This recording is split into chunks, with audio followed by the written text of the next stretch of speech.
Okay, so today, after the lesson, everyone should be able to plot diagram chapter 3 of Sign of the Beaver by yourselves. But before we get into that, I'm actually going to show you a story to kind of set up the chapter. So there was this guy I met one day. I was working at a restaurant, and he was actually bicycling across the United States. He was actually on his second trip, biking across the United States. And so he shows up at a restaurant late at night, and he stays there the whole time. And we're kind of just weirded out by it. We're like, who's this guy? I don't know who this guy is. So we close, and he's still staying there. And so I went up to talk to him. I was like, what's going on?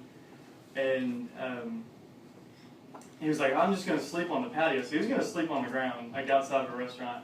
So I was like, I don't want that to happen. So me being a nice guy, I was like, hey, you can come stay in my apartment with me, which is kind of scary. Really didn't know what was going to happen. Never met this guy in my life. He's from California. He's been biking across the country. And so get in my apartment, we talk for a few hours, and then I go to bed. I'm laying in my bed. I locked my door, first of all. So I didn't know what he was going to do to me. So I'm just laying there, and all these questions are popping through my mind, like, what if I wake up, all my stuff's gone, he steals everything, what if he tries to hurt me? So, so that's just kind of a story to set up this chapter, because you'll realize when we read it, something similar happens.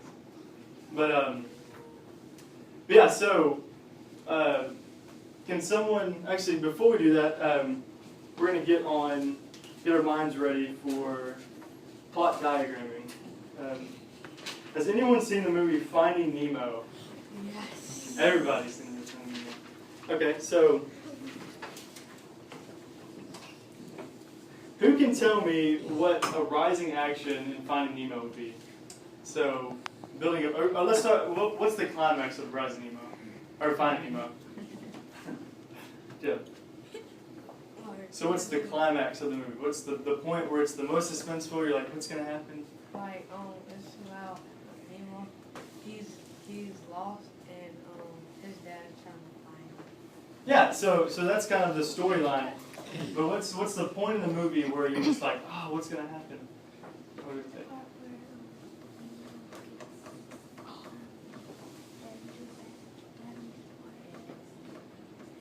Yeah, that's a very suspenseful part, and it's kind of tricky. I was thinking about this too. I mean, there's definitely a lot of parts in the movie where it's like, oh, what's gonna happen? But something that I thought of is, remember at the end of the movie when they're all in that net and they're trying to get out, and Nemo's trying to save all these fish, and you're like, oh, is he gonna get out? Is he gonna get captured again? So that's kind of the climax. So what would you say the rising action that led up to that? What are some stuff that happens in the movie? So. They met a shark.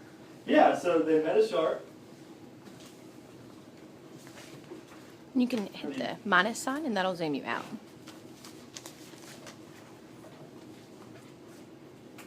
Okay.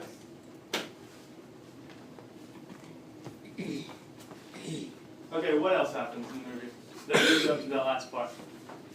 What do you think, Jimmy? Nemo gets captured and tries to. Yeah. Nemo gets captured. Who else? Yes. Dad meets Dory. Yeah, so Dory meets Dory. Okay. One more thing. He was hiding and he was running. What was it? He was running around and they couldn't find him. Yeah, so Nemo was lost. He was all over the place. So that kind of builds up. So Nemo is lost, or is in a different surrounding. And so we said the climax was when they were all stuck, or when he was trying to get the fish out. Nemo gets.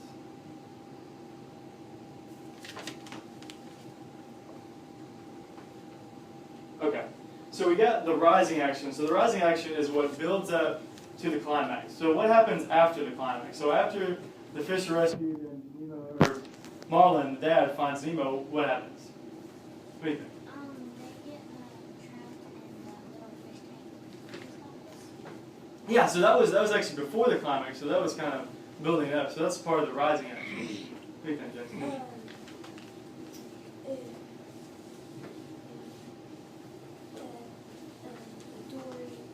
and Nemo were trying to get the fish to pushing it down. That was part of the, so they get out of the net. So that's kind of, after the climax, is they get out of the net, so they're free. So that's kind of the falling action, is they get free. And they finally, another part is they finally meet each other. They finally get back together. So Nemo and his dad.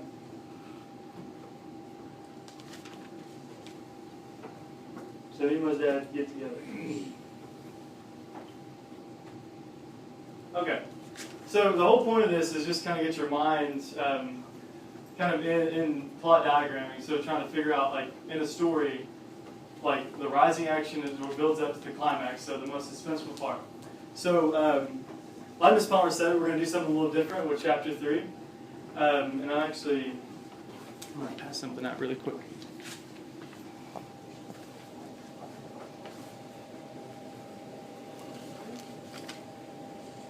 Everybody is going to get numbers.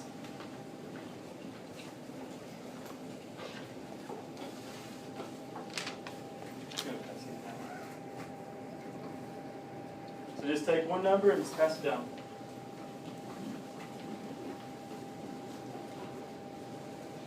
There should be enough for one.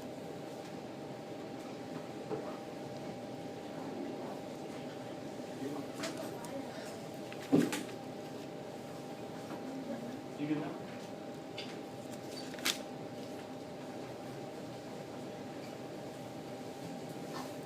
Okay, does everyone have a number? Okay, so in chapter 3, yeah. So in chapter 3, there should be 8 pages, four pages. So if you have number 1, raise your hand. Okay, so you guys are the first section of this book. So you guys are section 1, and you're going to read pages 11 and 12. You're just going to read the first page. Do that. Okay, so you're just going to read 11, and then you're going to finish at the bottom of 12, and that's all you're going to read. Make sense? Okay, so if you're 2, raise your hand. There should be 5. Okay. So section 2 is going to start at the top of page 13. And you might want to write this down, not in the book, but just kind of up to the side on a piece of paper. You're going to read pages 13 and 14. And you're going to stop when you get to the bottom of page 14. So what page is section 2 read? 13 and 14. 13 and 14. That's all you're going to read. Okay, so section 3. Can you raise your hand? Okay. You guys are going to start the very last sentence on page 14, and you're going to read to the end of 16. So what page you got? The bottom. Bottom of 14 to 16. And so the last section, can you raise your hand? Okay. You guys are going to read from the very bottom of page 16 all the way to the end of the chapter, which is on like a page and a half or 2 pages. Okay. So I'm going to give you guys about 15 minutes to do that. Just read your section. If you have any questions, I'll come around and figure out what section you're in and what page you should read. Are they reading? So the next 15 minutes, just read the section that you're given. So section 1 should be reading 11 and 12. Section 2 should be reading 13 to 14. Section 3 should be reading 14, the bottom of 14, to 16. And then section 4, you should read the bottom of 16 to 18. Okay, so I'm going to give you guys some time to read that, and if you have any questions, just raise your hand and I'll come over to you.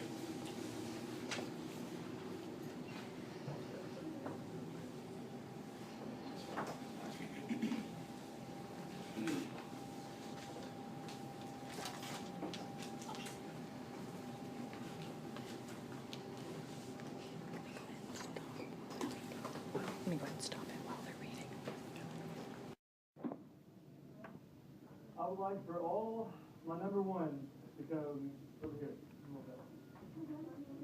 Yeah, so if you're not number one, you can just get up and move.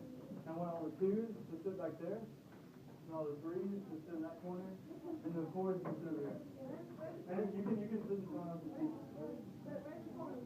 Threes are in this corner, twos are right here, and fours are right here.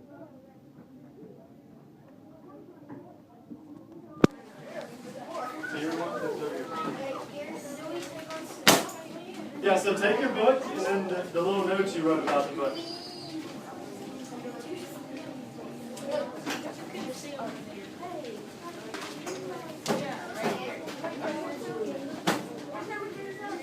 Okay, so where are all ones at? These are all ones?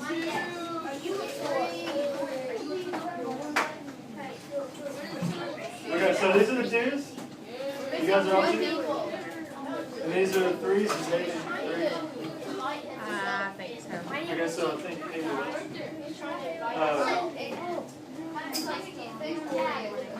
who else is a three? Who else is a three? Okay, so you're right over here. You guys are over there. And then you guys are four. So, very quietly, I want you guys to discuss what your section was about in your group. So you guys should be talking to each other. Very quietly. Just use one of those chairs, Jimmy. Turn it around. And go walk around to a student group or two. So you guys should be talking about what happened in your section. Ben stole stuff. Ben stole the rifle. What happened, Jake? Ben stole the rifle. And why was that so important? Because it was his dad's rifle. And was your section at the very beginning or the very end? So point to your plot diagram where that part would probably be. I think you're probably right, Jake. I think it's probably the falling action. Okay, good job. So who wants to be the summarizer for this group? Who can tell me in just a sentence or two? Talk about it? No, why do you always pick me? No. Summarize. So, Well, You can if you think it, but I'm going to give you guys 2 more minutes and then we're going to talk to the class about it. Matt was a friendly person. He didn't let me. okay, good. So he lets this guy in his house. He thinks he's friendly. You're right. The climax would be whenever Well, you don't know because you only read part. Okay, so on the plot diagram, if you only read the first section of the chapter, because you're filling out the chapter for the whole thing, where on the plot diagram would your part of the chapter be? Just your part. right here. I think you're right. It's going to be part of the rising action. Okay. So I'd like for everyone to be quiet right now, and everybody should look up to the front.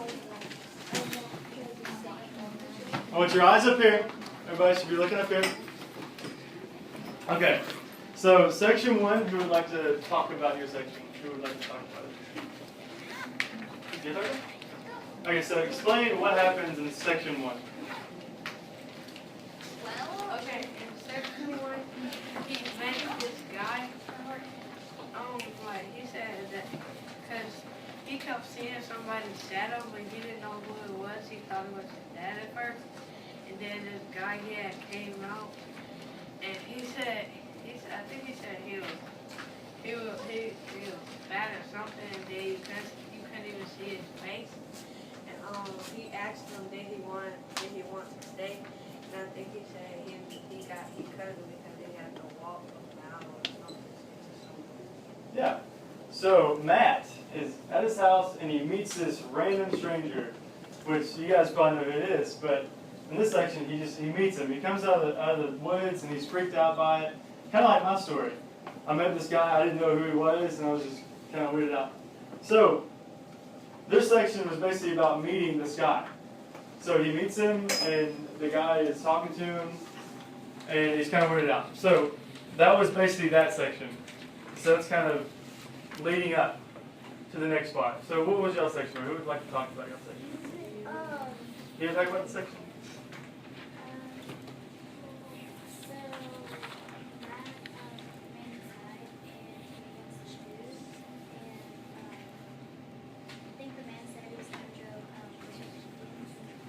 Yeah.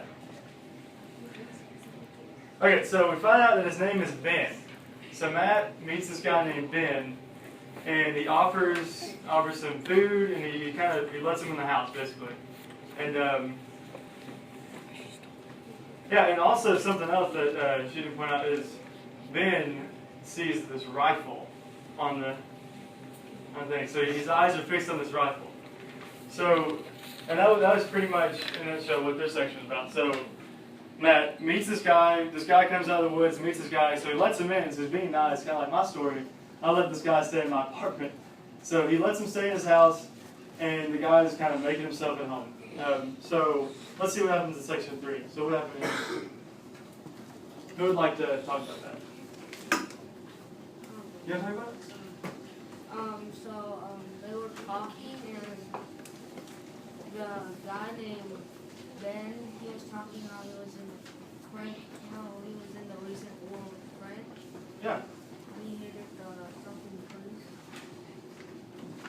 Yeah, so Ben is kind of just telling stories at this point. And I think in this part, he's laying on the floor, right? So he just sprawled out. He just makes himself at home. And he's telling his stories about how he fought in a war and he's how he lived with Indians and all that stuff. So kind of building off all these other sections. So he meets this guy named Ben, this random guy. He doesn't know who he is. He lets him in his house, and this guy makes himself at home, and he's telling all these stories. So that leads us to the next section. What was the last section about? Who would like to talk about it? You want to talk about it? Matt let Ben in his house, and then Matt woke up, Ben was gone, and the rifle wasn't on the door, and Yeah, so the worst case scenario happened. Matt went to sleep, and he woke up, Ben was gone, and his rifle was gone. So I guess in my situation, Jimmy, he stayed there, and he was a nice guy, so it's pretty lucky. So kind of going with the whole section, Matt meets this guy named Ben, lets him in, he's really nice, and Ben makes himself at home, makes him a meal, he tells stories, and then Ben's gone the next day. So can you see like all this is just leading up to the end? So like on your plot diagram, which you guys can all move back to your seats right now. Any of you guys can come over.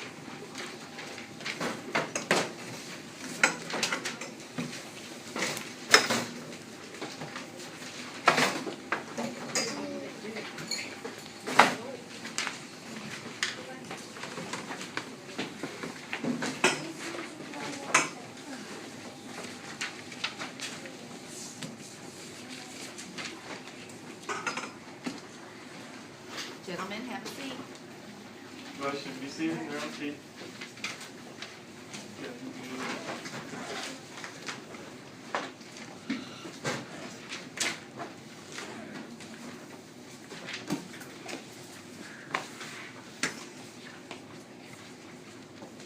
Come on, Jalen. Waiting on you, bud.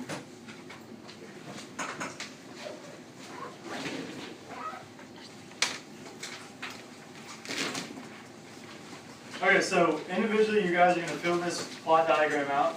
And just basically listen to everyone. So they kind of told you what happened. And in y'all section, you kind of saw what happened.